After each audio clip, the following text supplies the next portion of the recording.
This is a piece I got from the auction for $7. So we are just going to run through what I did with it. The first thing, obviously, I just removed all the hardware, the one remaining handle. And then I swept it out because it was just such thick cobwebs. I didn't want that to go into my vacuum. And then I just wiped it all down with a white lightning cleaner, which has a degreaser in it. And then I rinsed it off with warm water. It was so cold outside, and so my water didn't dry all the way, so I had to take a rag and dry it. And then my Drydex wasn't even drying. So it was a battle, honestly, trying to get my Drydex to fill in and not just wipe off.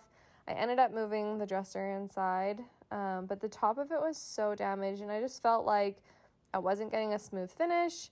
I wasn't getting everything covered. For some reason, like it would just wipe off. I for sure would attribute it to the temperature of just how it was acting so different than I'm used to. I also didn't seal my Drydex container properly last time, so instead of it being pink and drying white, it just kind of was white and clumpy, but not quite dry. So that definitely played a huge part into it, I think. And then with my sanding, again, I started with a really light grit, and my Drydex just came off, and it just was not sticking well. I was very frustrated with how this was going.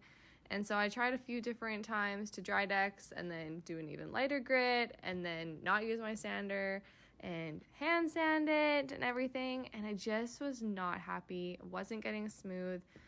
The color, normally I want it to be the same before I start painting, but this was just such a frustrating project. So I completely changed what I was going to do. And I started using a different primer that I've never used before. It's by Country Chic. And it's a clear primer. Normally I use a shellac, just that way everything is zero base. Everything is the same when I'm putting my paint on. But I actually really like how this turned out, surprisingly. So I just used a clear gloss primer.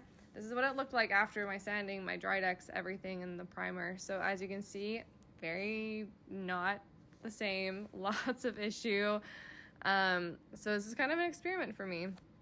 So I did the 2 layers of primer, and then I went in with my paint, and I'm shocked at the coverage I got, that it actually looked quite even, and that primer did the job that I needed it to do. So the first thing I did there is obviously I just did the grooves, and then I did my roller over top. And I think I ended up doing 2 coats of that paint.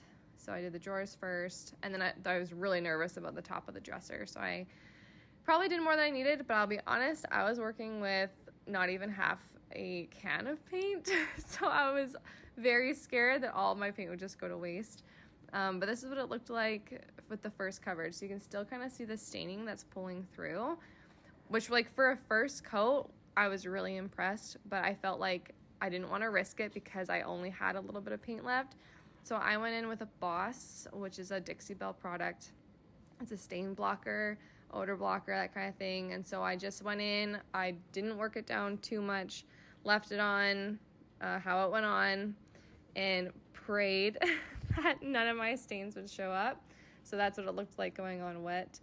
And it looks quite thick, it looks white, but it definitely dries better.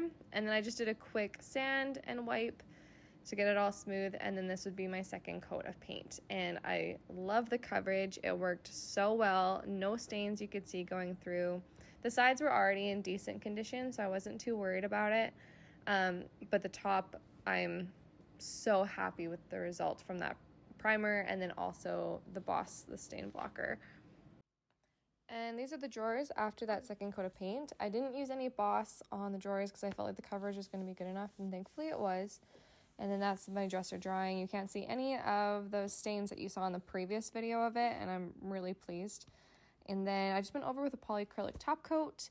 The coverage was decent. It does dry a little bit bubbly sometimes, so you really got to smooth it out. From this angle, it looks like my coverage was really bad, but it turned out really nicely. And then I just did the sides, the front. And then one thing that I really wish I did was do the insides of the corners of the dresser better, because I find that once my drawers are in, you can see the inside wood, and so I have to go back over it, and it's really frustrating. And then this is just it drying with that top coat, and look how shiny and like reflective this is, and I have never had that on a piece before, and I feel like it has everything to do with that primer that I put on. And then I took some old hardware that I had and I spray painted it gold, because who does not love a good black and gold dresser? And then I probably spent about 20 minutes trying to figure out the order that these drawers go into, because I did not label them. And it's just an old dresser, so the slides were all weird and all of them were different. And then I realized that they were just super warped. And so my husband and I actually had to take one apart completely off, create a T-bar so that the pressure would fit and the bottom would stay in, and blah, blah, blah. Moral of the story, just do that before you paint your dresser, because oh my goodness. And then finally put them back in, labeled them, and this is the end result. And I'm really happy with the direction that I took it, that I used that new primer. I learned a lot, and this actually sold within a day, so I'm really pleased.